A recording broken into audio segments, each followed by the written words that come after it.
presencia y tu carácter se manifiesten en mi reina aquí.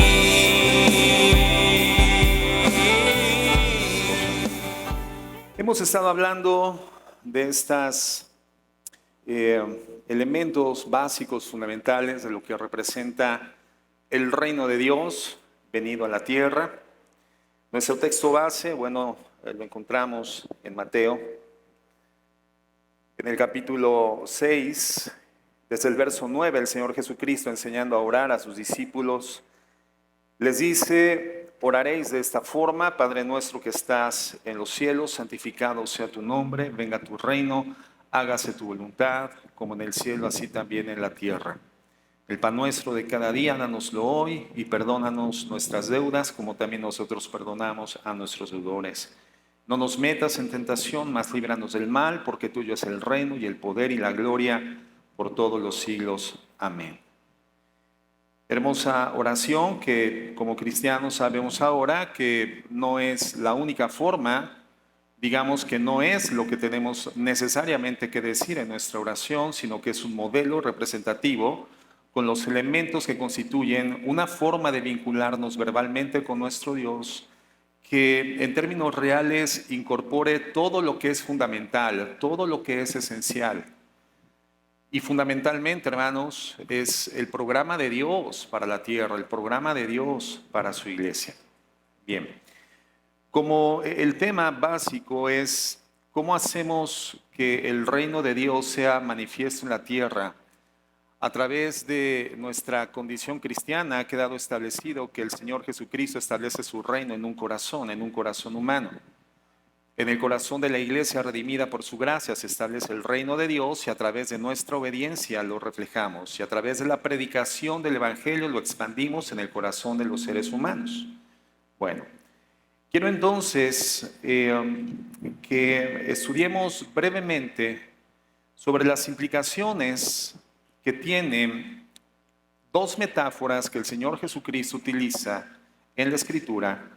En Mateo 5:13, si quieren vamos ahí, cuando da una enseñanza a sus discípulos sobre el impacto que ellos tienen que representar y ejercer en el mundo. Y utiliza dos elementos ilustrativos muy fáciles de entender y discernir intelectivamente para cualquiera que fuese la audiencia, particularmente para sus discípulos, y son las metáforas de la sal y la luz del mundo. Mateo 5:13 dice así: vosotros sois la sal de la tierra, pero si la sal se ha vuelto insípida, ¿con qué se hará salada otra vez? Ya para nada sirve, sino para ser echada afuera y pisoteada por los hombres. Vosotros sois la luz del mundo. Una ciudad situada sobre un monte no se puede ocultar, ni se enciende una lámpara y se pone debajo de un almud, sino sobre el candelero, y alumbra a todos los que están en la casa. Así también brille vuestra luz delante de los hombres, para que vean vuestras buenas acciones y glorifiquen a vuestro Padre que está en los cielos. Vamos a orar. Señor, te damos gracias en esta mañana por el cuidado y amor que tienes de nuestras vidas, por este tiempo especial de celebración, por la presencia iluminada por tu Espíritu Santo de tu palabra, trayendo a nuestro corazón la revelación de la verdad.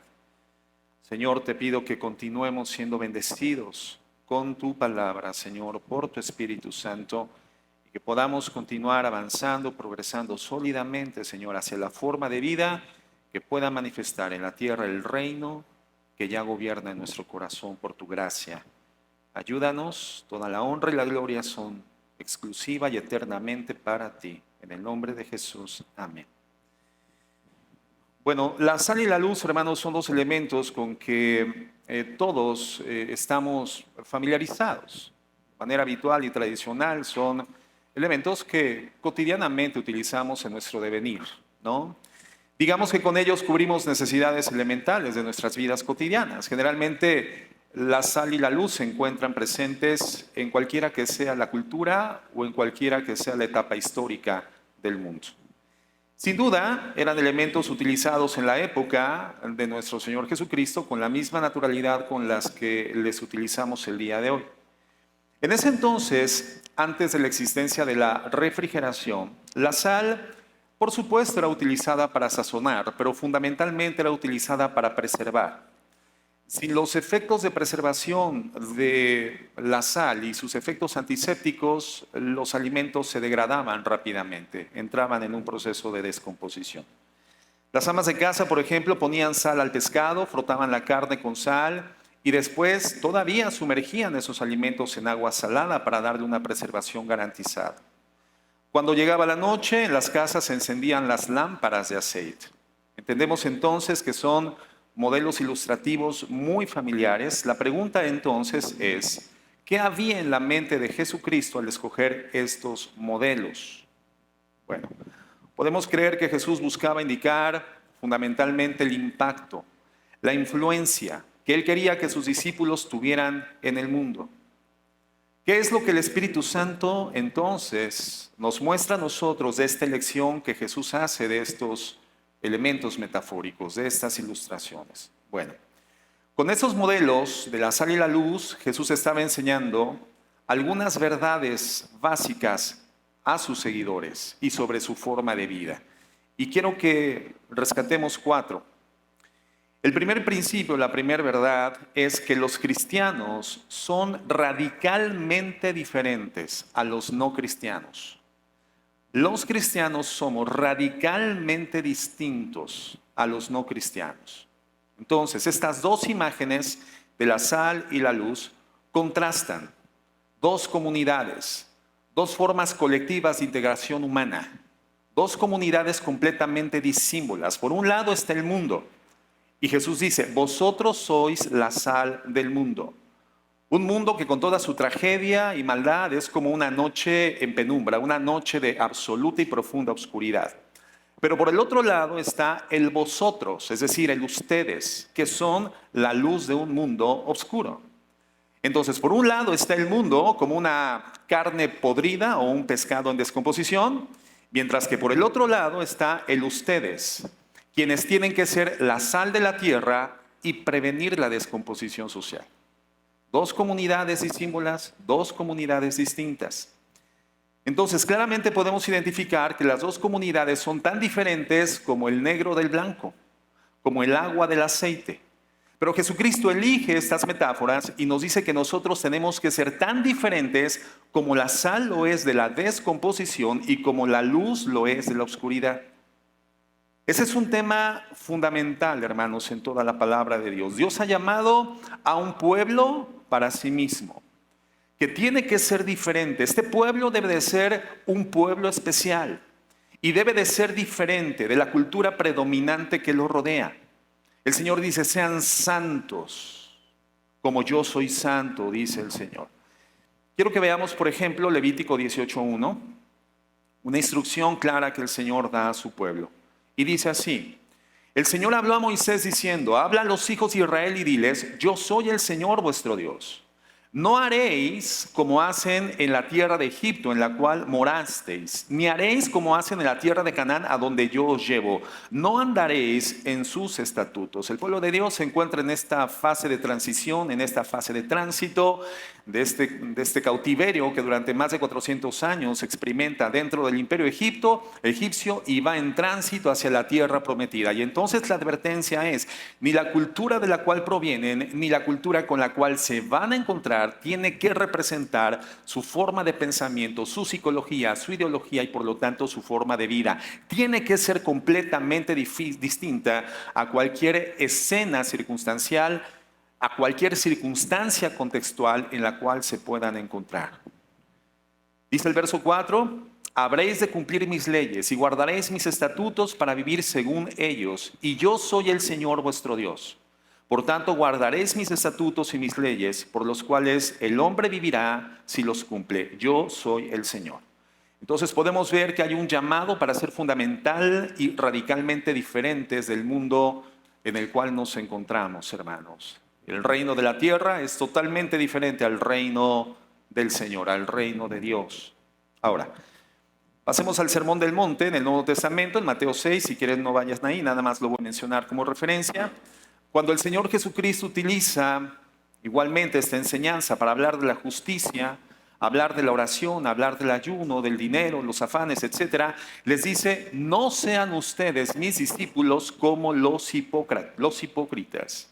Ellos son paganos, ustedes no los deben de imitar. Ellos son hipócritas. No sean como ellos. No sean como los escribas, no sean como los fariseos, no sean de esa forma. En las epístolas vemos, por ejemplo, que hay palabras tan determinantes como Romanos 12:12, donde el establecimiento indicativo es el mismo. No se amolden al mundo actual, sino sean transformados mediante la renovación de su mente, y así podrán comprobar cuál es la voluntad de Dios, buena, agradable y perfecta. Entonces es claro que Jesús nos llamó a ser radicalmente distintos del mundo en el cual nos encontramos. Esa es la primera verdad. Los cristianos somos diametralmente distintos, radicalmente diferentes a los no cristianos. El segundo principio, la segunda verdad, es que los cristianos debemos de penetrar o impregnar la sociedad que nos rodea. Los cristianos estamos llamados a impregnar y a penetrar en la sociedad que nos rodea. ¿Qué significa esto? Bueno, que cuando somos espiritual y moralmente distintos, no debemos de estar aislados al mundo.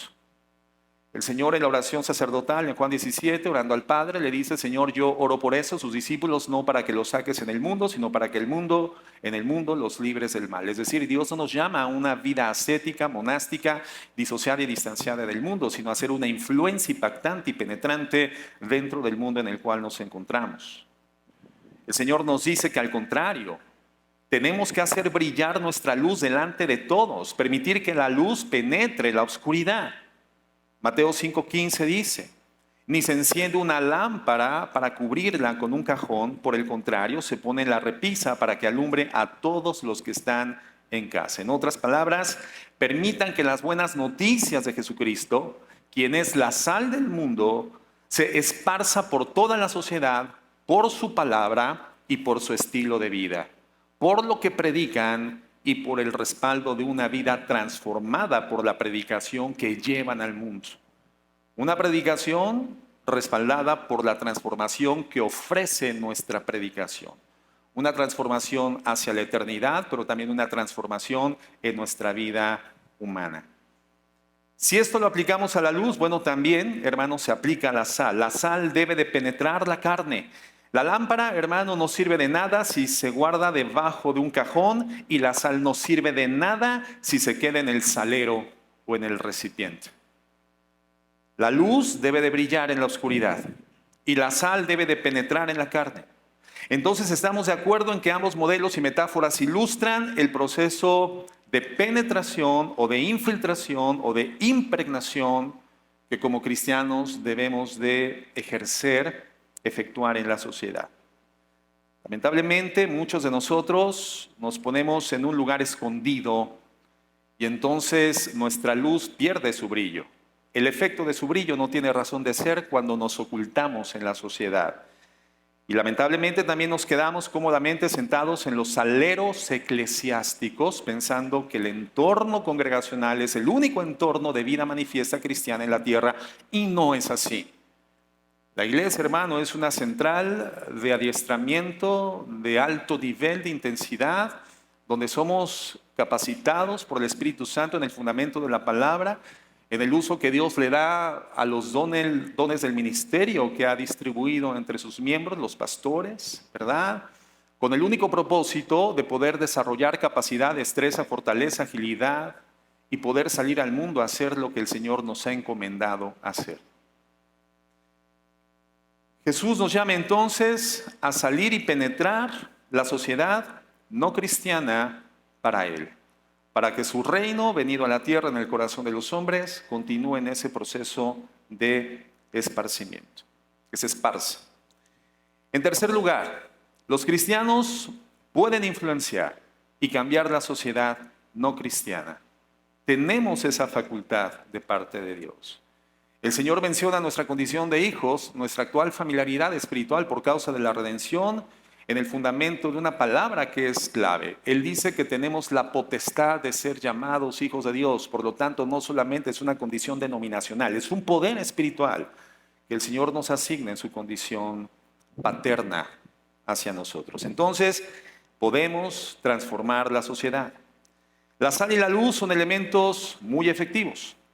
La sal y la luz cambian el ambiente en el que son introducidos. Cuando la sal es introducida en la carne o en el pescado, algo sucede. Se previene la descomposición bacteriana. Cuando la luz se enciende, algo sucede. La oscuridad se disipa. Además, la sal y la luz tienen efectos complementarios. Mientras una impide, la otra permite. ¿A qué me refiero? La sal impide la descomposición bacteriana, pero la luz retira la oscuridad para permitir la visibilidad. ¿Cuán importante es la luz? Cuando llegamos en la noche a nuestras casas, sin importar cuántos años tenemos morando dentro de estos hogares, y sabiendo perfectamente la ubicación del mobiliario, hermano, recordando perfectamente que dejaste la pantufla o la chancla por rapidez en la mañana cuando saliste a la puerta de la entrada, aún, hermano, sabiendo que está ahí, tú no entras a tu casa hasta que enciendes la luz. Y a veces a tientas, ¿verdad? Estamos tocando la pared, no encontramos el nivel del encendedor, hasta que la encendemos nos atrevemos a entrar, porque en la invisibilidad nadie encuentra seguridad. Por eso dice la palabra que es lámpara a nuestros pies, lumbrera a nuestros caminos, y solamente con la luz de la palabra podemos caminar en este mundo de oscuridad. Entonces, hermanos, la función de la sal y la función de la luz transforma literalmente toda superficie y toda condición con la que entran en contacto. De esta forma, Jesús pretende que la influencia de los cristianos impida, pero también permita. Impide el avance desenfrenado del mal en la sociedad, pero también permita la propagación de la verdad, la bondad, especialmente del Evangelio de Jesús. Ahora bien, si esto es así, entonces nos preguntamos, ¿por qué los cristianos no tenemos un efecto mayor en la sociedad? Si este es el poder intrínseco, propio de la naturaleza, de la sal y de la luz, y nosotros somos comparados por nuestros efectos espirituales, por la potencia espiritual en la condición redimida por la gracia de Dios, tenemos esa potencia, ¿por qué entonces, hermanos, no tenemos un efecto mayor en la sociedad? ¿Por qué? La sociedad se corrompe de forma desmedida, hermanos. Hoy vivimos en una escena de injusticia social, corrupción en lugares de preeminencia. Generalmente todos los lugares de preeminencia y de gobierno están contaminados con la corrupción. Promiscuidad sexual como nunca, disfrazada de ideología de género y de libertades. Una falta de valor hacia la santidad total. La pregunta es, ¿a quién culpamos? ¿Quién tiene la culpa? ¿Quién tiene la responsabilidad de que la sociedad se degrade desenfrenadamente? Generalmente culpamos a todo el mundo, culpamos a los gobiernos, culpamos a los grupos sociales, culpamos al sistema educativo, culpamos al sistema de administración de justicia. Es que todos son corruptos en el gobierno. Y es verdad, las personas serán responsables moralmente por su actuación sobre la tierra delante de Dios. Pero pensemos lo siguiente, si tu casa está en oscuridad cuando se hace de noche, no tiene sentido culpar a la casa. Es increíble. Siempre que llego en la noche a mi casa está oscura. ¿Qué está pensando esta casa? ¿Por qué siempre ha hecho esto esta casa? No podemos culpar a nuestra casa por la oscuridad. Eso es lo que sucede cuando el sol se oculta. Es absolutamente natural. Más bien la pregunta correcta es, ¿dónde se prende la luz? ¿Dónde se prende la luz? O si la carne se descompone y ya no se puede consumir, no tiene sentido culpar a la carne por su descomposición. Eso es lo que sucede cuando las bacterias están libres para reproducirse y dispersarse. Más bien la pregunta correcta sería, ¿dónde está la sal? Entonces, si la sociedad se torna corrupta y oscura como la noche, o podrida como el pescado echado a perder, pues no tiene sentido culpar a la sociedad por la corrupción. Porque es justamente lo que sucede en un mundo sin Jesucristo, cuando la maldad se deja en desenfreno y sin restricciones en la sociedad. Más bien la pregunta correcta sería, ¿dónde está la iglesia? ¿Dónde están la sal y la luz de Jesús? ¿Dónde está la extensión del reino de los cielos, de entrada manifiesto en el corazón de las personas que hemos sido redimidas por su gracia? ¿Dónde está el gobierno del reino de los cielos? Jesús nos dijo y nos comisionó para ser sal y luz de la sociedad. En consecuencia, si la oscuridad y la descomposición abundan en gran medida, hermanos, es nuestra culpa. y debemos aceptar nuestra parte de responsabilidad. Pero también tenemos que aceptar con firmeza y determinación el papel que Jesús nos ha asignado, el papel de ser sal y luz de la sociedad. Y las personas, hermanos, pueden ser cambiadas por el Evangelio. Y si la sociedad está constituida por personas, entonces la sociedad puede ser transformada por el poder del Evangelio. Lo podemos hacer. Y evidentemente no estoy diciendo que podamos eliminar el avance del mal, pero podemos y debemos ser un freno y la voz espiritual, moral de la sociedad. Tenemos que ser un freno para la sociedad. Alguien tiene que levantar la voz, hermanos, y la única voz que puede preservar la vida de una sociedad corrupta, corrompida, decadente, no es la voz, hermanos, de las diversas ideologías producidas en la mente intelectiva del ser humano. No es una ideología política, no es una filosofía, es la voz de Dios, la palabra del Señor, el Evangelio de la gracia, sus principios y preceptos eternos. Nosotros somos portadores de la voz de Dios. Los cristianos, entonces, sí podemos tener una influencia poderosa, mucho más de la que normalmente tenemos. Podemos ser la influencia que el Señor Jesucristo ha sido en la historia de la humanidad. Hay quienes dicen, oye, pero a ver, espérame, ¿Jesús de verdad habrá existido? ¿Será un hombre de la historia? ¿No será un mito más? Bueno, la pregunta sería, o más bien el planteamiento, tú podrías preguntarle, ¿me podrías decir en qué fecha estamos el día de hoy? Oh, bueno, hoy es 9 de julio del 2023. ¿Después de quién? ¿De Buda? ¿De Sócrates? ¿De Rousseau, Jean-Paul Sartre? ¿Después de quién? ¿Después de un partido político?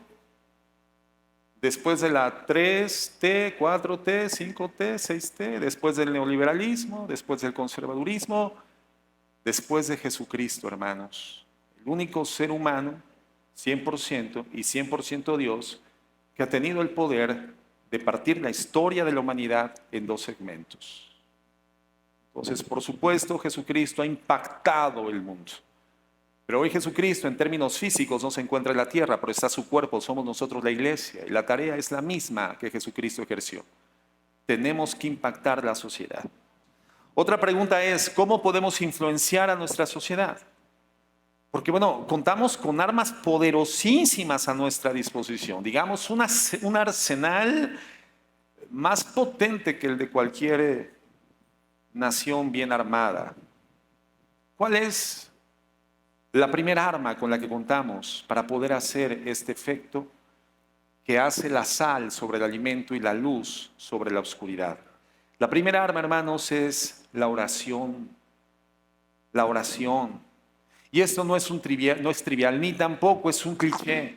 No, los cristianos creemos que Dios escucha y que Dios responde a la oración de sus santos. ¿Lo creemos o no? Y entonces, ¿por qué muchas veces asumimos una conducta de desánimo, de demérito sobre la oración? ¿Por qué vemos a la oración como una de las prácticas menos deseables en nuestra vida cristiana? Una disciplina cristiana a la cual no hemos decidido entrar determinantemente. ¿Por qué despreciamos la oración? Ay, es que pastor, es que me quedo dormido. Es que la oración a las 5 de la mañana, pero yo quiero ser un hombre de Dios, una mujer de Dios. Bueno, quiero decirte, la vida de un hombre, de una mujer de Dios, no comienza en la hora en la que se levanta, empieza en la hora en la que se acuesta. Tú no puedes pretender estar en estado de alerta espiritual delante del Señor con 2 horas de sueño, con 3 horas de sueño.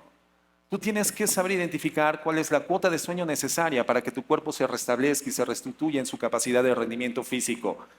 En mi caso, por ejemplo, yo con 4 horas y media estoy más que servido. En el caso de mi esposa, ella un poco más, unas 6 horas, unas 7 horas, está perfecta.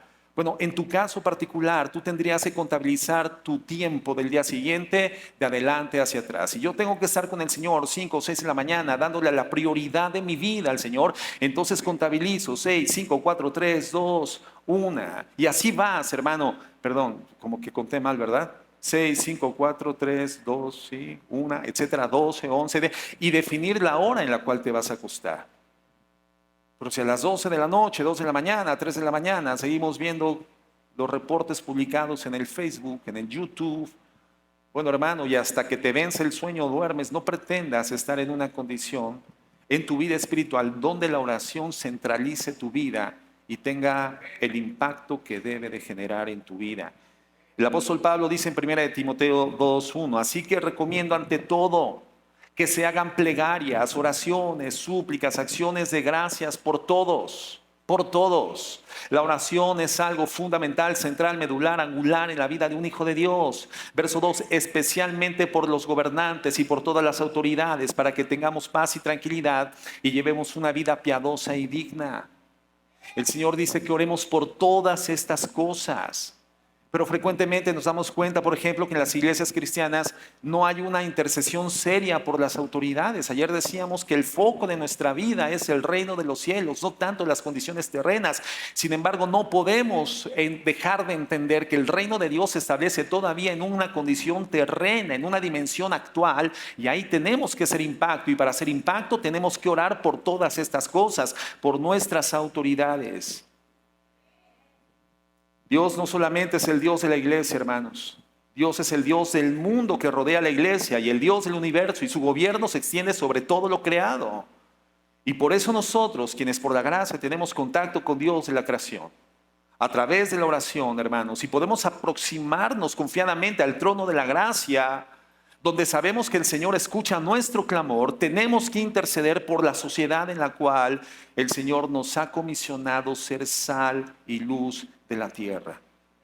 Colosenses 4:2 dice, dedíquense a la oración, perseveren en ella con agradecimiento y al mismo tiempo intercedan por nosotros a fin de que Dios nos abra las puertas para proclamar la palabra, el misterio de Cristo por el cual estoy preso.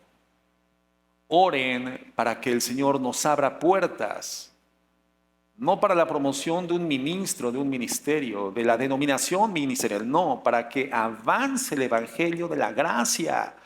Y esto, hermano, necesita indispensablemente de la oración de los santos, una vida de oración. Nuestra iglesia se llama Casa de Oración. Y la idea es que no sea solamente una denominación, hermano, sino que sea el nombre de lo que realmente somos, practicamos y vivimos. Entonces la pregunta es, ¿será que el lento avance hacia la evangelización en el mundo se debe en parte importante a que el pueblo de Dios es un pueblo que no ora? Mira, cuando el presidente Marcos fue derrotado en las Filipinas en 1986, los que son de mi generación recordarán ese evento. Los cristianos filipinos lo atribuyeron no al poder del pueblo, sino al poder de la oración. Hay evidencias documentadas de batallas importantes, cruciales, en la Primera y la Segunda Guerra Mundial, hermanos, donde no fue otra cosa sino el respaldo de Dios a la oración de sus santos. Hebreos 4:14 dice, por lo tanto, ya que en Jesús, el Hijo de Dios, tenemos un gran sumo sacerdote que ha atravesado los cielos, aferrémonos a la fe que profesamos, porque no tenemos un sumo sacerdote incapaz de compadecerse de nuestras debilidades, sino uno que ha sido tentado en todo de la misma forma que nosotros, aunque sin pecado. Así que acerquémonos confiadamente al trono de la gracia para recibir misericordia y hallar la gracia que nos ayude en el momento que más la necesitamos. Nos es indispensable la gracia de Dios. Y un vehículo de la transmisión de la gracia de Dios hacia la vida de sus santos es la oración. Hermano, esa condición que era exclusiva de un solo hombre en la nación de Israel, en un solo día del año, llegar al lugar santísimo previamente en forma de vida purificado para no morir ante la manifestación de la gloria de Dios. Eso que era propio de una sola condición humana, de un solo ser humano, una vez al año, para poder expiar y dar la gracia y la misericordia de Dios un periodo de tiempo más a favor del pueblo. Hoy, hermano, es una realidad para todos nosotros. Por medio de Jesucristo podemos estar en ese lugar glorioso a través de la oración. Hermano, entremos a ese lugar. Entonces tenemos que asumir la tarea de la intercesión por los asuntos públicos con seriedad. Imagínense si todas las congregaciones se postraran humildemente ante el Señor y pasáramos por lo menos 5 o 10 minutos en la verdadera intercesión. ¿Qué haría Dios actuando en respuesta a las oraciones respetuosas de sus hijos, hermanos? ¿Qué haría Dios? Entonces, la primera arma o la primera forma en la que la iglesia puede influenciar en la sociedad en respuesta es la oración. Es la oración. En segundo lugar, la segunda arma es el evangelismo. Juega un papel indispensable en la influencia en la sociedad, porque la responsabilidad social, hermanos, de los cristianos, eso tendría que ser la más alta de los estándares de cumplimiento social, de contribución social. Los cristianos tendríamos que ser los primeros pagadores de impuestos, punto y se acabó. Pero son injustos. Bueno, pero tú no eres el gobierno. El gobierno es responsable ante Dios de la justicia en la injusticia de sus impuestos. Eran más injustos en la época del Señor Jesucristo, hermano. Sin embargo, el Señor Jesucristo siempre instó a que hubiese un cumplimiento correcto con el Estado, con el gobierno. Dad al César lo que es del César, a Dios lo que es de Dios. Jesucristo nunca dirimió sobre la injusticia de los impuestos establecidos sobre la nación de Israel. Jamás. De eso darían cuenta los gobernantes. Nosotros daremos cuenta de la sujeción que definamos hacia los gobiernos, porque no hay gobierno sino establecido por Dios. Y quien resiste al establecimiento de Dios, a los gobiernos, a Dios resiste y acarrea condenación contra su propia vida. Entonces, hermanos, tendríamos que ser el más alto estándar de contribución y cumplimiento social en el mundo. Cristianos con responsabilidad social, hermanos, fruto del nuevo nacimiento que se da por vía del evangelismo, Cuando el Espíritu nos cambia, comenzamos a desarrollar una conciencia social, producto de un cambio de naturaleza personal, producido por la obra gloriosa de la transformación del nuevo corazón que Dios nos da por su Espíritu Santo cuando hemos creído en el mensaje del Evangelio. Entonces, primera arma, la oración. Segunda arma, el evangelismo. Tercer arma para penetrar en la sociedad, para dar manifestación del reino de los cielos, el ejemplo. El ejemplo. Los seres humanos somos imitadores por naturaleza. Por lo tanto, el ejemplo tiene un poder extraordinario. Una familia cristiana puede influir a todo un vecindario. Un grupo cristiano en una escuela, en una universidad, en una empresa, en una oficina, puede cambiar su ambiente y los valores de ese lugar. El ejemplo. Y Dios pretende que la iglesia local sea una señal del reino de Dios, un modelo de lo que la comunidad humana es cuando se somete al gobierno de Dios. Hermano, ¿qué es eso de sacar tu bolsa de basura a hurtadillas a las 12 de la noche cuando todo el vecindario está dormido porque no estuviste o se te pasó el camión de la basura, el carretón? Oye, entonces vamos a hurtadillas, que nadie me vea. Y sucede que 2 o 3 sí te vieron. Y lo primero que van a decir que es, ¿y eso qué es? ¿Cristiano?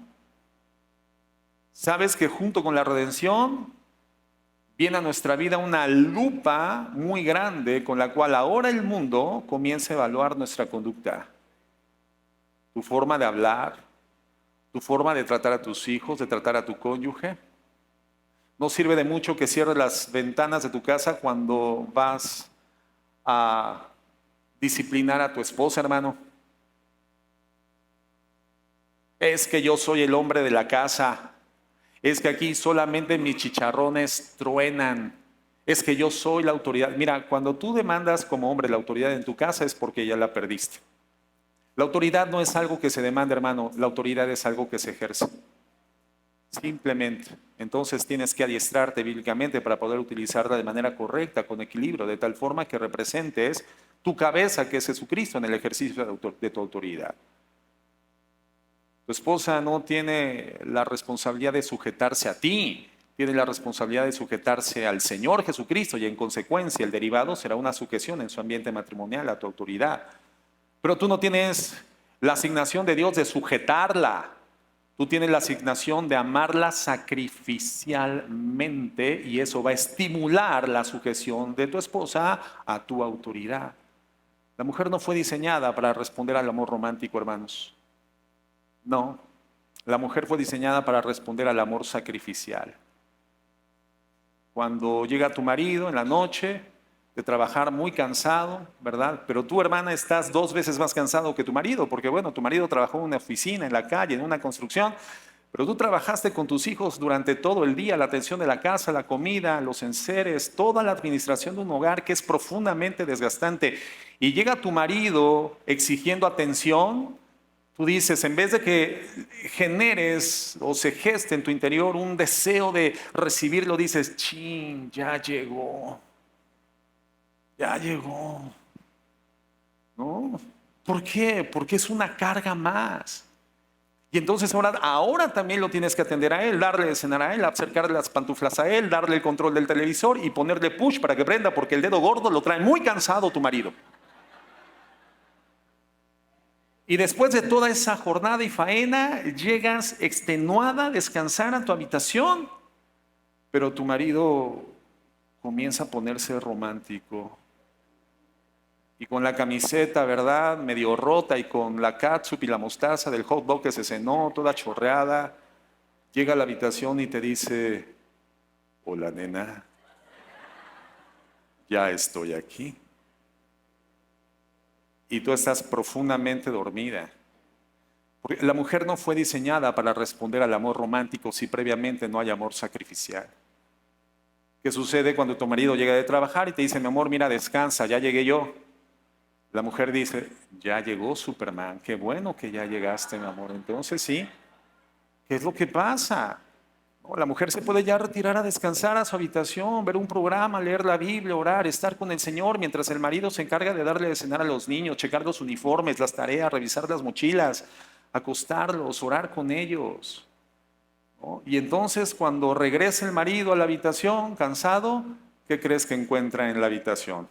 Una mujer dispuesta al amor romántico, porque la mujer responde al amor sacrificial. Ese es el liderazgo. Ese es el reino de Dios en tu hogar.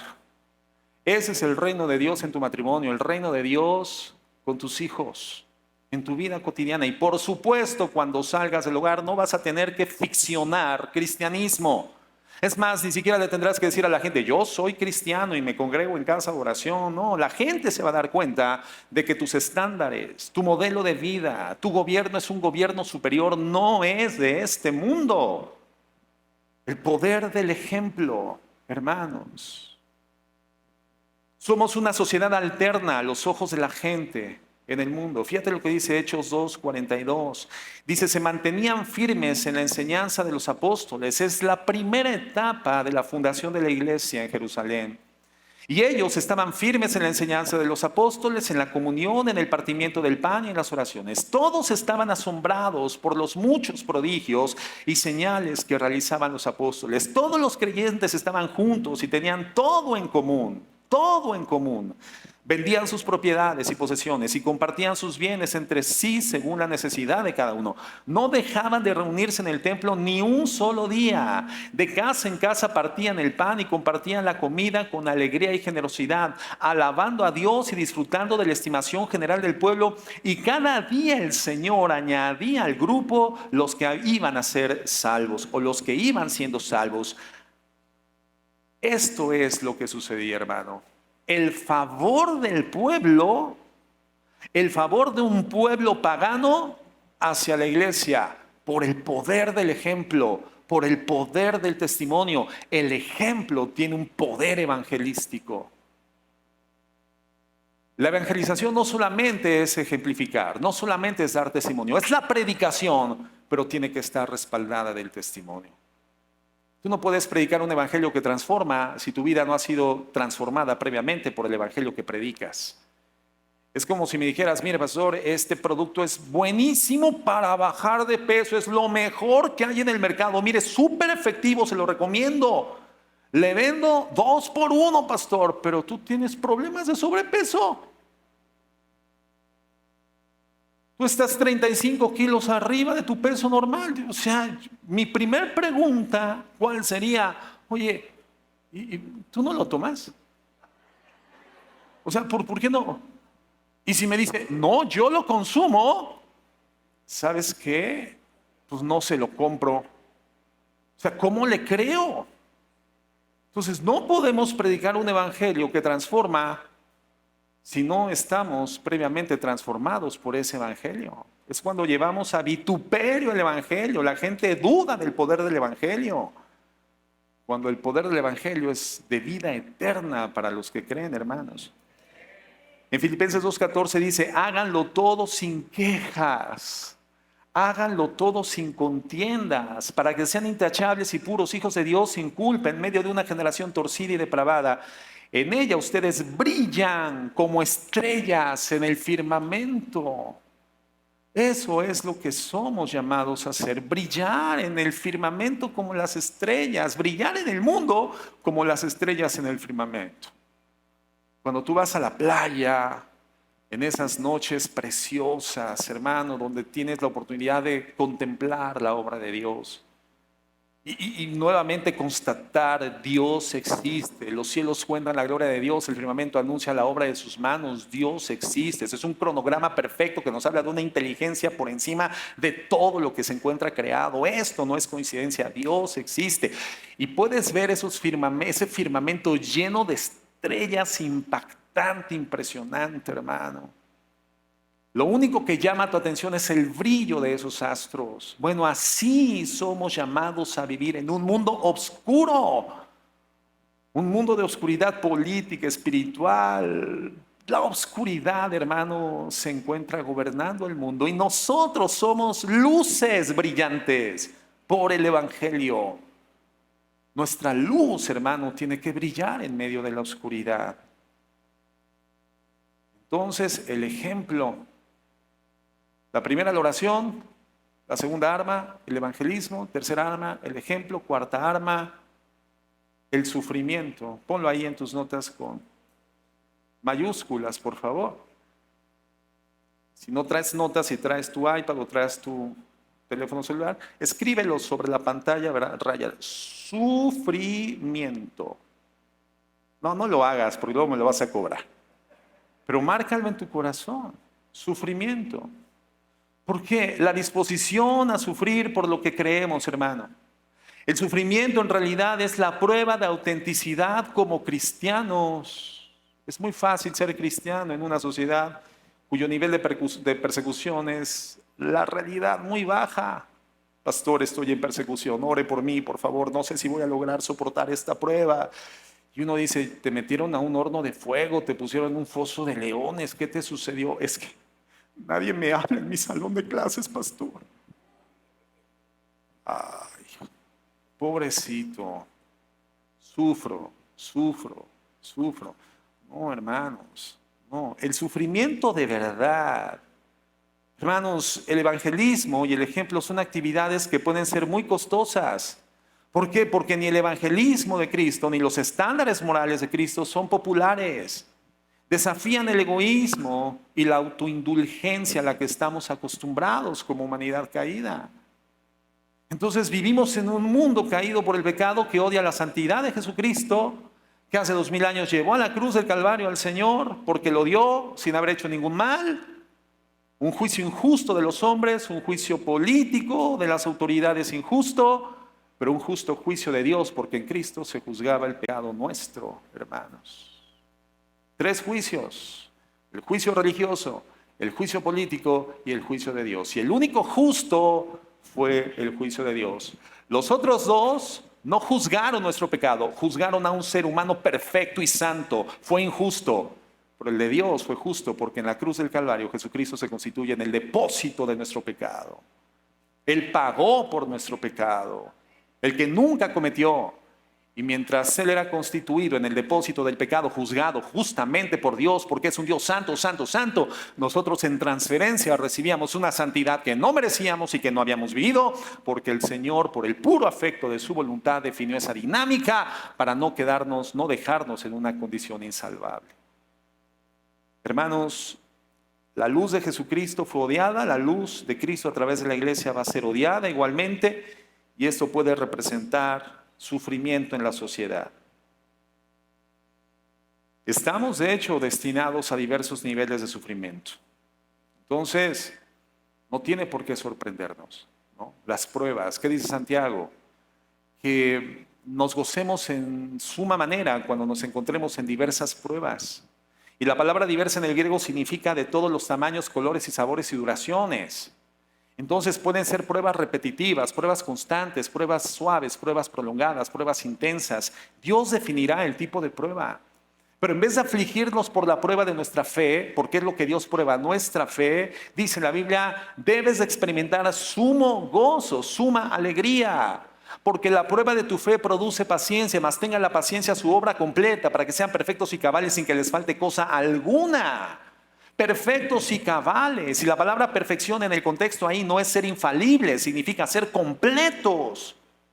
El Señor nos llama a ser completos en el Espíritu Santo, completos en Cristo, porque el reino de los cielos nos hace completos. Si tú me invitas a tu casa, hermano, y me dices, mire, pastor, ahí hay una sala, yo espero un mueble para poderme sentar, la cocina, un horno para poder cocinar, el baño, una regadora para bañarme, una habitación, una cama para acostarme. Esa casa está completa, es funcional en todas sus áreas. Bueno, el Evangelio, Jesucristo, el reino de los cielos en nuestro corazón nos hace gente completa para ser funcionales en todas las áreas de nuestra asignación espiritual y poder ser sal y luz del mundo. Entonces, hermanos, oración, evangelismo, ejemplo y sufrimiento, cada una de estas armas poderosa, juntas constituyen un arsenal extraordinario. Entonces, no podemos subestimar la influencia que una minoría cristiana puede tener o ejercer en el mundo.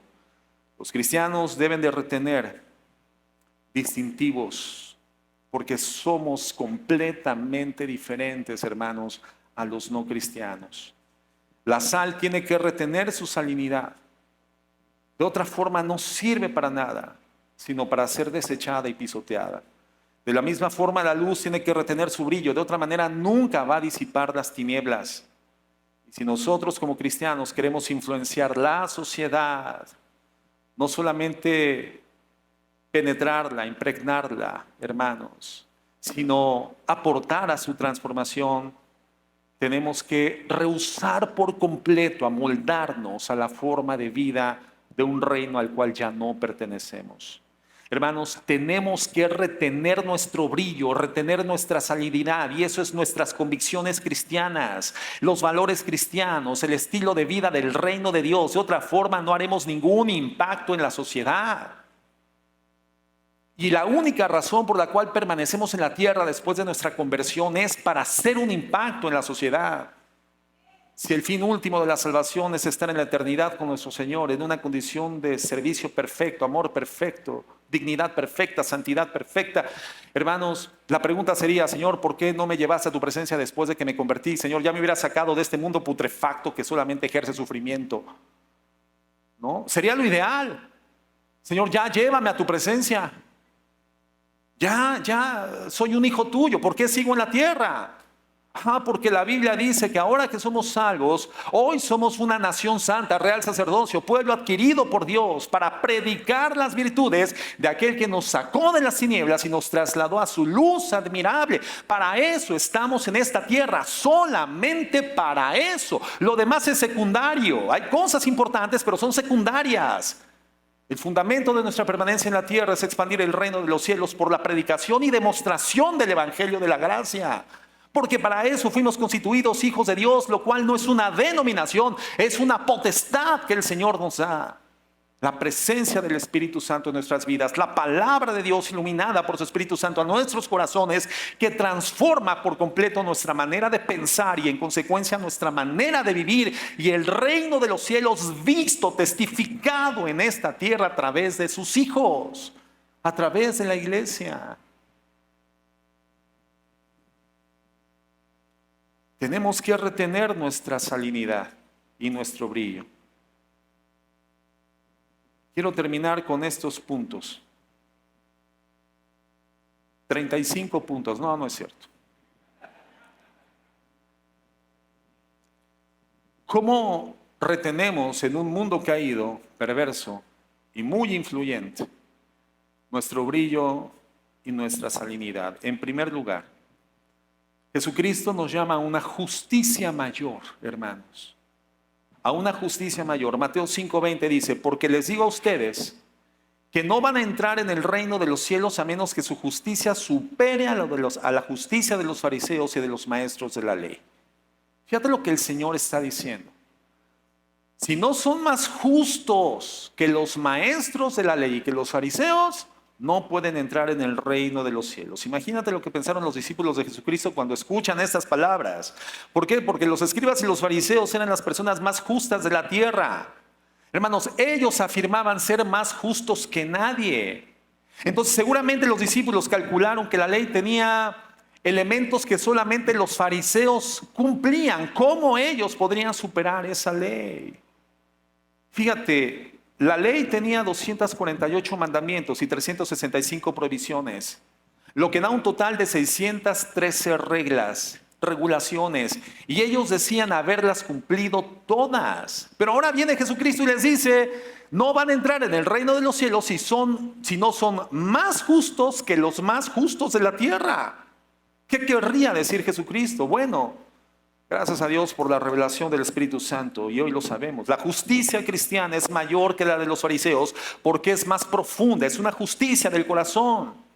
Por eso Jesucristo les dice en Mateo 5:21, ustedes han oído que se dijo a sus antepasados, no mates, y todo el que mate quedará sujeto al juicio del tribunal.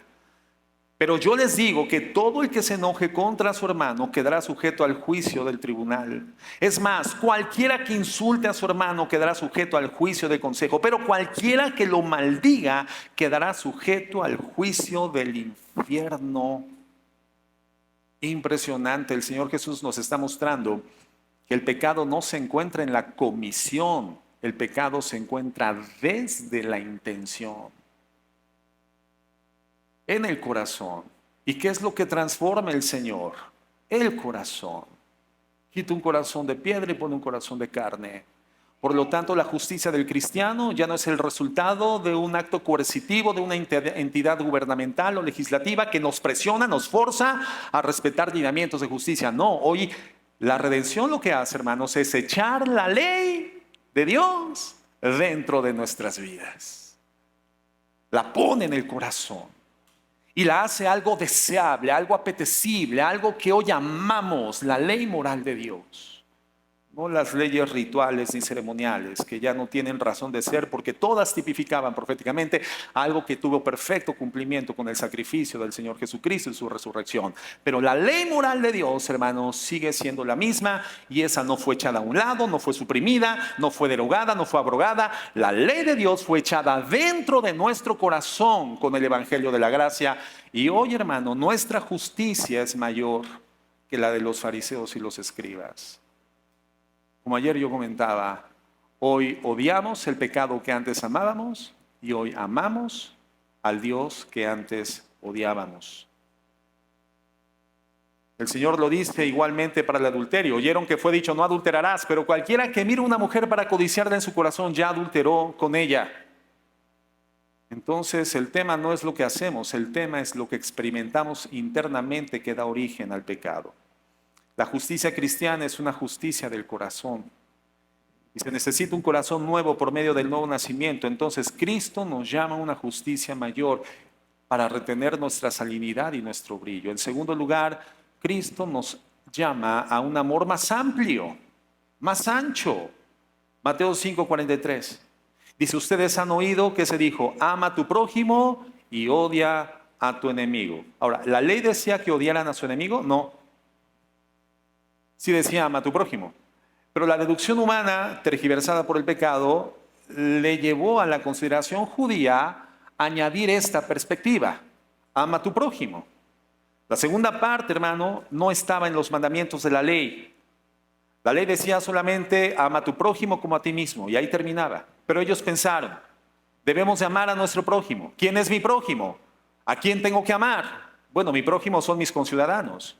Mi prójimo seguramente son los demás judíos. Yo puedo amar a mi prójimo y si ellos son mi prójimo, entonces significa que la ley también me da la oportunidad de odiar a mis enemigos.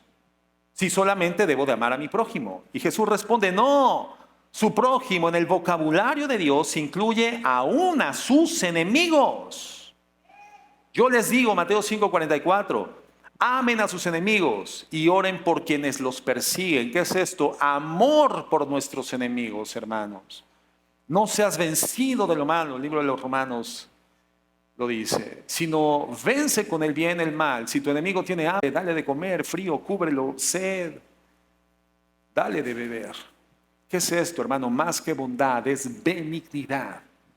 La bondad es hacer bienes, la benignidad es hacer bienes a favor de aquel que te hace el mal. La benignidad es si te dan una bofetada, pon la otra. Para eso el Señor te dio 2 cachetes. Te robaron la capa, ¿a dónde vas? Ven para acá. Me robaste la capa, mi túnica te la doy de mi propio corazón.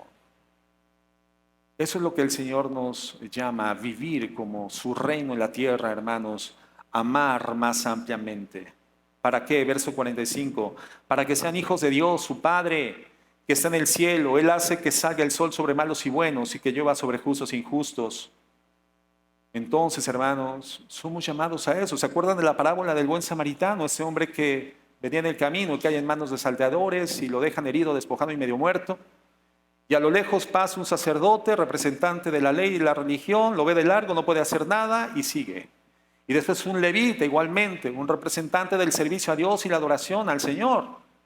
Y lo ve de lejos, no puede hacer nada y sigue. Pero un buen samaritano, un hombre que éticamente era despreciado por los judíos. Dice la Biblia que usando de misericordia se aproxima.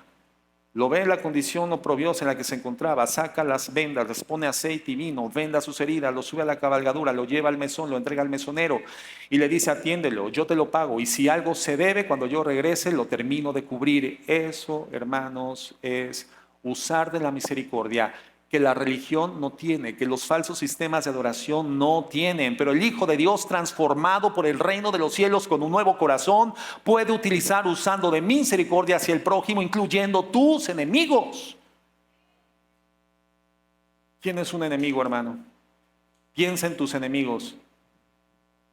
Piensa en tus enemigos. A ver, espérame. Mi suegra es el enemigo público número 1. Bueno, tu suegra, tus cuñados, tus compañeros de trabajo, tu patrón, las personas que se levantan buscando tu mal, tu perjuicio, y no solamente en términos materiales, sino tal vez en términos morales, las personas que hablan mal de ti, las personas que quieren robar tu reputación, tu buen nombre, tu testimonio, tus enemigos. El amor de Dios nos abarca a todos. Él no solamente ama a su prójimo y odia a sus enemigos. Dios ama a todo el mundo y nosotros tenemos que hacerlo de la misma forma. El verso 46 de Mateo 5 dice, si ustedes aman solamente a quienes los aman, ¿qué recompensa recibirán? ¿Acaso no hacen esto también los recaudadores de impuestos? Y si saludan solamente a los hermanos, ¿de qué hacen de más? ¿Acaso no hacen también esto los gentiles? Por lo tanto, sean perfectos, así como su Padre Celestial es perfecto. Nuestra perfección se mide con amor. ¿Cuán perfectos somos? ¿Cuán completos estamos en Cristo? Se mide en la proporción directa de cuánto amamos. ¿Cuánto amamos? ¿Cuánto perdonamos? ¿Cuánto pasamos por alto la ofensa? ¿Cuánto levantamos más al caído? Dios respalda a los tales. Mira, Dios no va a respaldar al que tiene la razón, al que tiene la justicia de su parte, porque si queremos hablar en términos de justicia con Dios, estaríamos en el infierno. Con Dios hablamos de gracia y damos de gracia lo que hemos recibido de su gracia. Dios respalda más, bendice más al que perdona, y para perdonar tienes que ser agredido y ofendido. Gloria a Dios por las ofensas y por el sufrimiento. ¿Por qué? Porque eso nos hace semejantes cada vez más a quién, a Cristo. Pero cuando tú eres el ofensor, ¿a quién te hace semejante? A Satanás. ¿Qué prefieres? ¿Ser el agresor o el ofendido? El ofendido, hermanos, si somos hijos de Dios, el ofendido, y somos llamados a vivir el agravio con dignidad, no asumir conductas escapistas de la ofensa, del agravio, del sufrimiento, sino encontrar sumo gozo cuando nos hallemos en esas diversas pruebas, sabiendo que estamos siendo edificados. ¿Cómo dice la Biblia que tendría que ser encontrada nuestra fe cuando regrese el Señor Jesucristo? Más brillante que el oro. Yo sabía que sabían. Más brillante que el oro. Pero algunos tienen su fe más brillante que el cobre. ¿No? Hermano, nunca le vayas a comprar un anillo de compromiso a tu prometida en Santa Clara del Cobre, y no estoy haciendo mala reputación, pero ahí solamente venden cobre. Y entonces, ¿verdad? La prometida, ay, mi anillo de compromiso, qué hermoso. Y el galante comprometido, ¿verdad? Ay, y es oro de 16 quilates, ni hay. Pero es de 16 quilates. Y aquí en Colima, que hace calor, ¿verdad? A la media hora, con la sudoración de la mano, ya tiene el dedo verde. No era oro. ¿Cómo se prueba la pureza del oro? ¿Cómo se purifica el oro? ¿Cómo se le quita la escoria al oro? ¿Cómo se hace más brillante el oro? A través del fuego. Del fuego. Es un proceso de fundición, es un proceso metalúrgico. El fuego se mete, se funde, se saca, sube la escoria, se le quita la escoria y se vuelve a meter, se vuelve a fundir, y el proceso una y otra. Y mientras más veces se hace el proceso de fundición, más puro es el oro. Por eso el oro más purificado es más costoso, el de 24 quilates. Por eso, hermana, chequen el anillo adentro, debe tener ahí una inscripción que dice el quilataje, y vas a poder identificar si eso no es genuino. Bueno, así tiene que ser nuestra vida de fe, purificada. ¿Cómo? A través de las pruebas de fuego. Hermano, nosotros queremos estar donde está Jesús, ¿cierto o no? A ver, el reino de los cielos es el reino de los cielos porque ahí está Cristo. Si tú llegas a un lugar y dices, wow, y el mar es de cristal, y las calles son de oro, y mira el jaspe y la ornalina, y mira las piedras preciosas, y los palacios, pero no está Dios, no es el reino de los cielos. No es el reino de los cielos. Nosotros queremos estar donde está Cristo, porque Cristo es su reino. Bueno, ¿y qué si Cristo un día se le ocurre estar adentro de un horno de fuego? ¿Qué si un día a Cristo se le ocurre estar dentro de un foso de leones? ¿Te acuerdas de los amigos de Daniel? Cuando son metidos por fidelidad a Dios al horno de fuego, y decían, se ven no 3, 4 hombres, y el cuarto tiene el aspecto del Hijo de los dioses, Jesucristo, hermano, dentro del horno. Entonces no se trata de que el Señor nos libre de las condiciones oprobiosas, no deseables, de las ofensas, de los agravios, del sufrimiento. No, se trata de que en el sufrimiento Cristo esté con nosotros. Y si Cristo está en el horno de fuego, ¿dónde prefieres estar? ¿Dentro del horno, fuera del horno?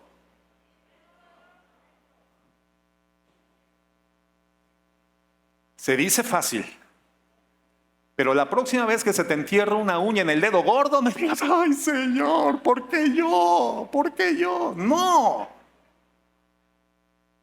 Si estás en el momento del sufrimiento, hermano, el problema no es que el Señor te quite el sufrimiento, sino que Él esté contigo en el sufrimiento, en tu barca. Aunque la tormenta arrecie, si Cristo está en tu barca, pasarás del otro lado, punto, y se acabó. Y aprenderás que Él tiene el gobierno y el control sobre todo lo creado. Es el creador, la fuente de lo creado, quien sustenta la creación. Él gobierna y controla los elementos. Si Dios está en tu barca, ¿qué temes? Hablé como argentino. ¿Qué temes? Iba a decir, ¿qué tememos? Entonces, la paz no es el resultado de la ausencia de conflicto. No. No, la paz es el resultado de saber que Cristo está contigo en medio del conflicto. Entonces no necesitan cambiar las circunstancias. Necesita haber un cambio de corazón.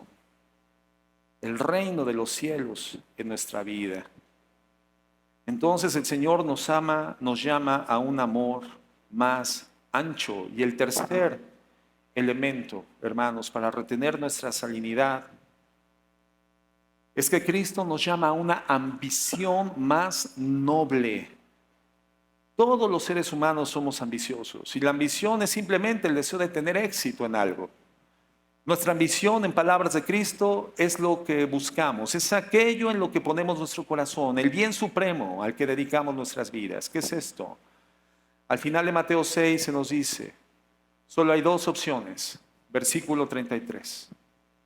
Podemos estar preocupados por nosotros mismos, nuestra comodidad material, lo que comemos, bebemos o vestimos. Pero fíjate lo que dice.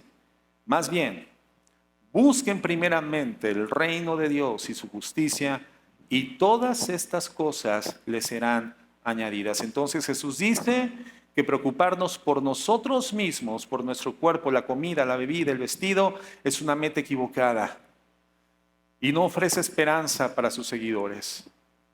En el Padre Nuestro, Jesús estableció el orden de prioridades que debemos de tener. Padre Nuestro, es tu nombre el que quiero que sea honrado. Es tu reino el que quiero que sea establecido. Es tu voluntad la que quiero ver hecha. Y también, Señor, necesito el pan de cada día, el perdón y que me libres del mal. Pero debemos empezar por un interés: el nombre, el reino y la voluntad de Dios. Esa es nuestra ambición. Esa es nuestra prioridad. Hay un canal de televisión que se llama Hola. No sé si alguien tiene ese canal.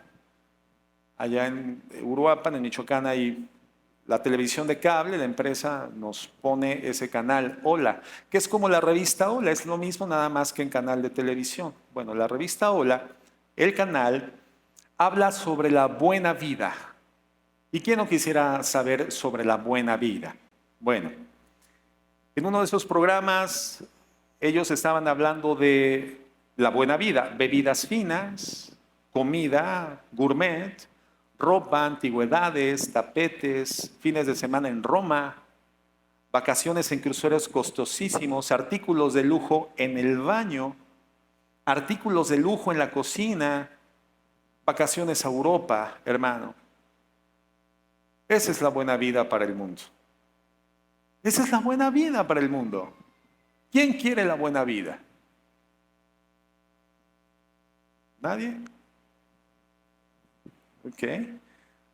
Si te dijeran, oye, mira, un crucero, y no el que está aquí en la esquina, ¿verdad? En el semáforo, sino un crucero a las islas griegas, ¿qué dirías, hermano? Te lo vamos a regalar. No, no, no. Sufro.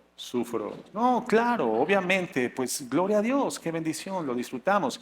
Pero ahí no podemos establecer los anhelos y ambiciones de nuestro corazón, hermano. Tienes oportunidad de salir de vacaciones, sal de vacaciones con tu familia. Tienes la oportunidad de eventualmente hacer una actividad de esparcimiento, ir a comer a un restaurante, gloria al Señor, gózalo.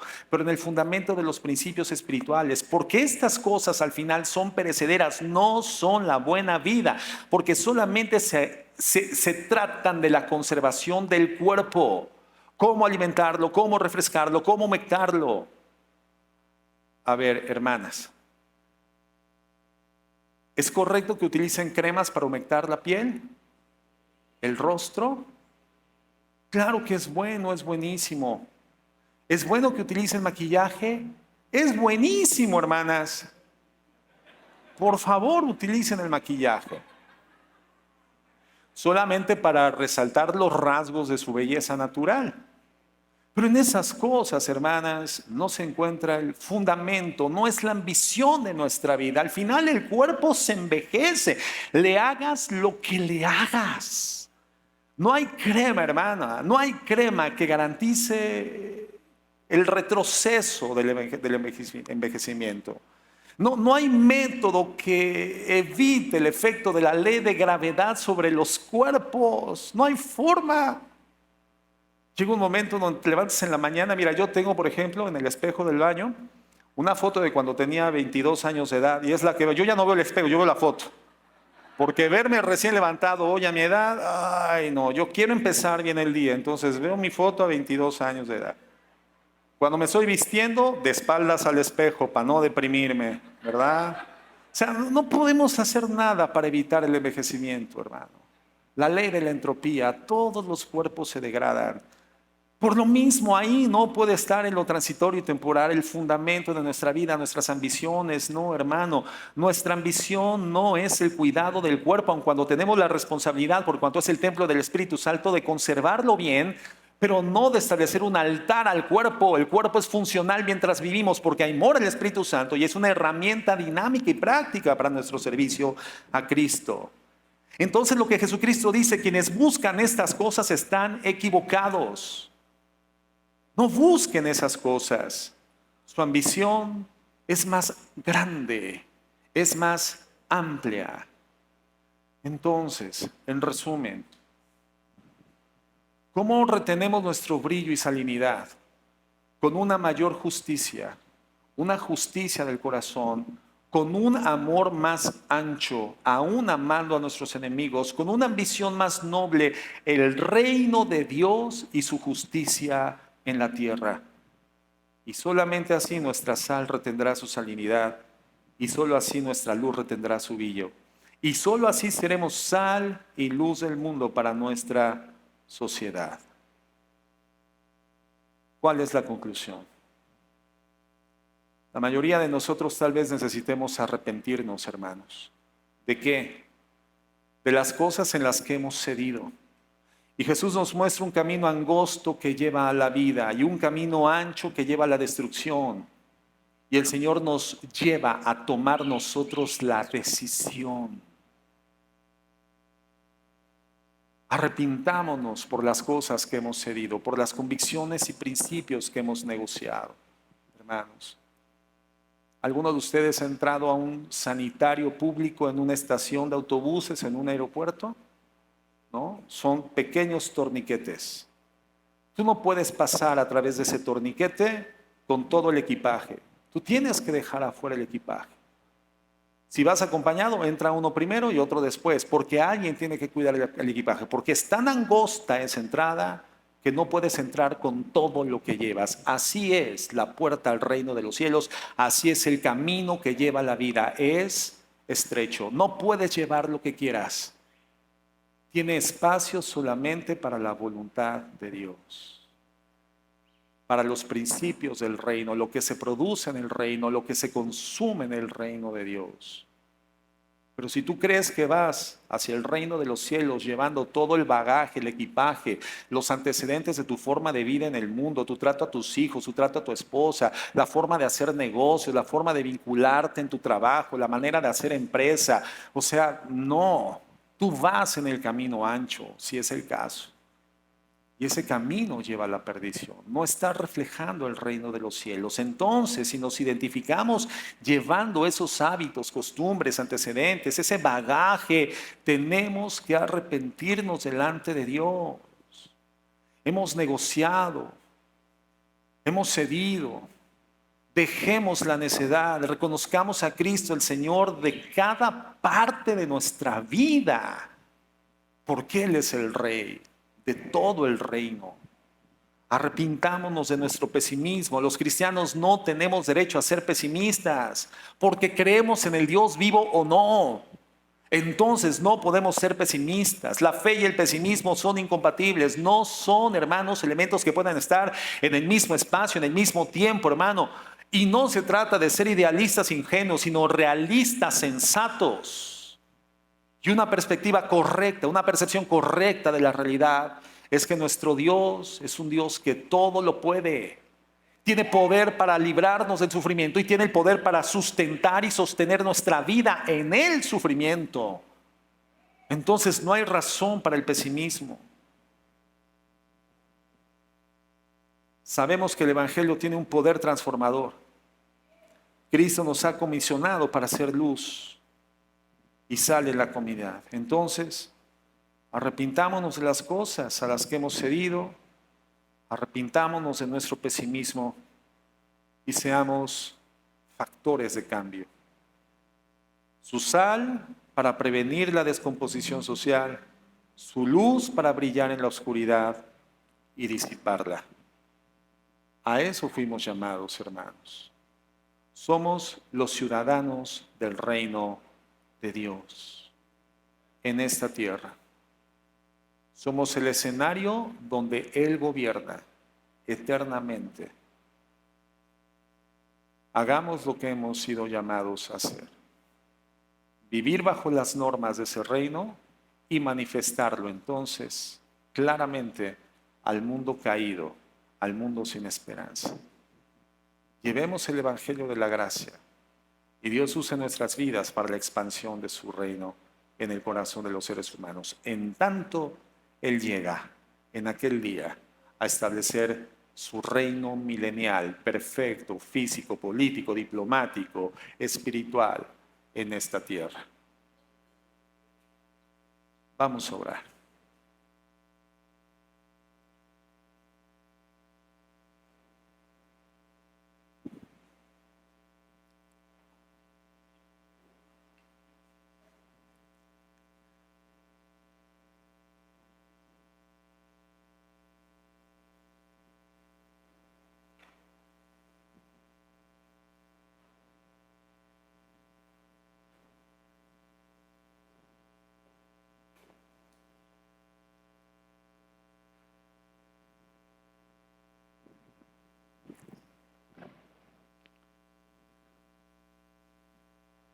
Señor Jesús, queremos darte las gracias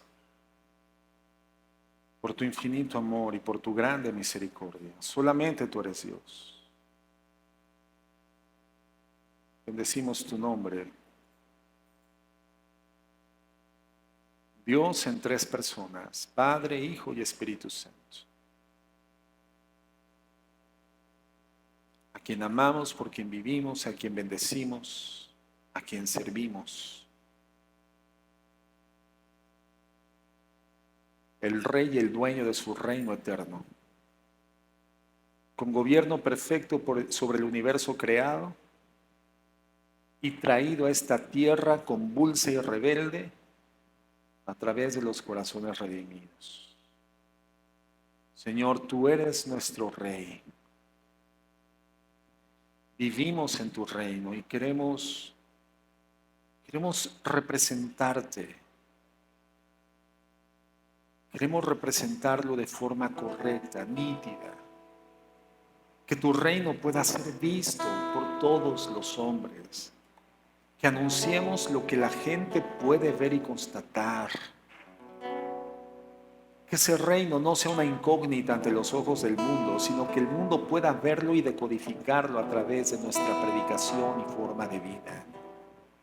En todos los ámbitos, mi Señor Dios. Ayúdanos, porque no podemos sin ti. Tu Espíritu Santo mora en nosotros. Nos has llamado entonces a ser testigos en todos los círculos, desde mi familia hasta lo último de la tierra. Es tu brillo, es tu luz la que tiene que ser vista. Tú eres la luz del mundo. Nosotros, el reflejo de tu luz.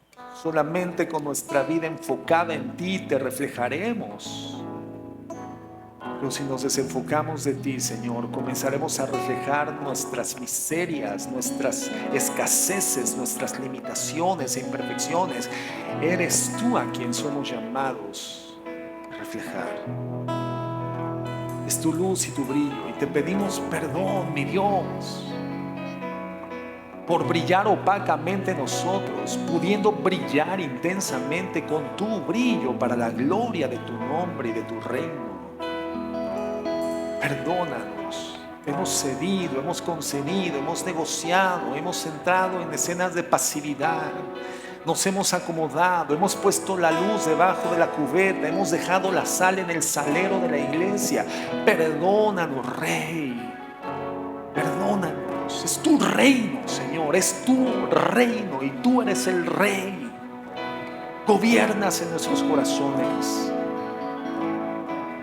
Somos llamados a pregonarlo, a predicarlo, Señor, a exclamarlo, a mostrarlo al mundo como la luz, a sazonar la vida insípida de la gente como la sal en el alimento y a preservar la vida de la gente que se corrompe.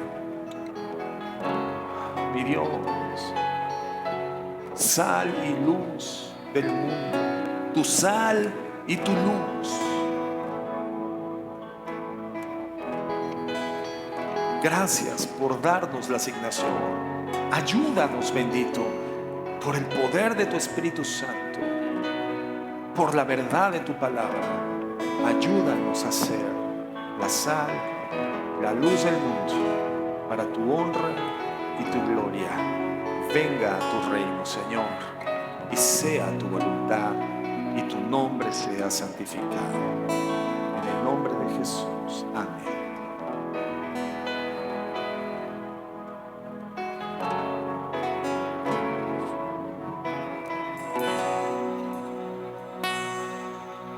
Llegaste a mi vida, Señor, y en tu santidad yo pude ver quién soy. Dirige hoy mis pasos, no te quiero fallar. Ayúdame a hacer tu voluntad. Llegaste a mi vida, Señor, y en tu santidad yo pude ver quién soy. Dirige hoy mis pasos, no te quiero fallar. Ayúdame a hacer tu voluntad. Reina aquí,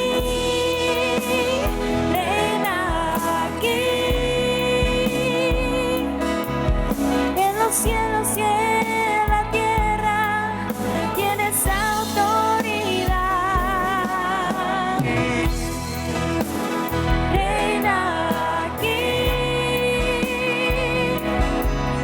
quiero escuchar tu voz y hacer tu voluntad. Reina aquí,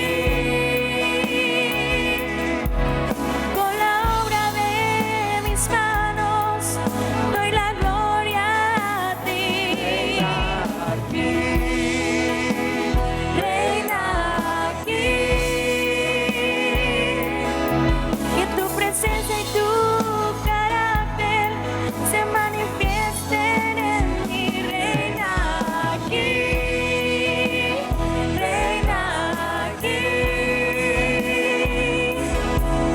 en los cielos y en la tierra tienes autoridad. Reina aquí, quiero escuchar tu voz y hacer tu voluntad. Reina aquí, con la obra de mis manos doy la gloria a ti.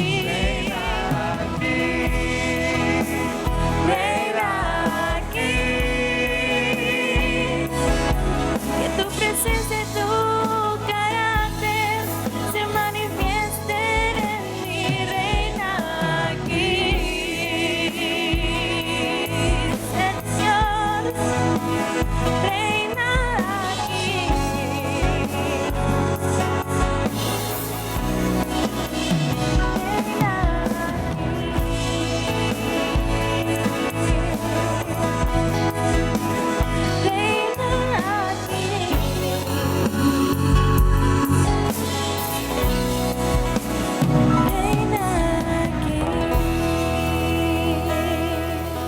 Dale un fuerte aplauso a tu Rey.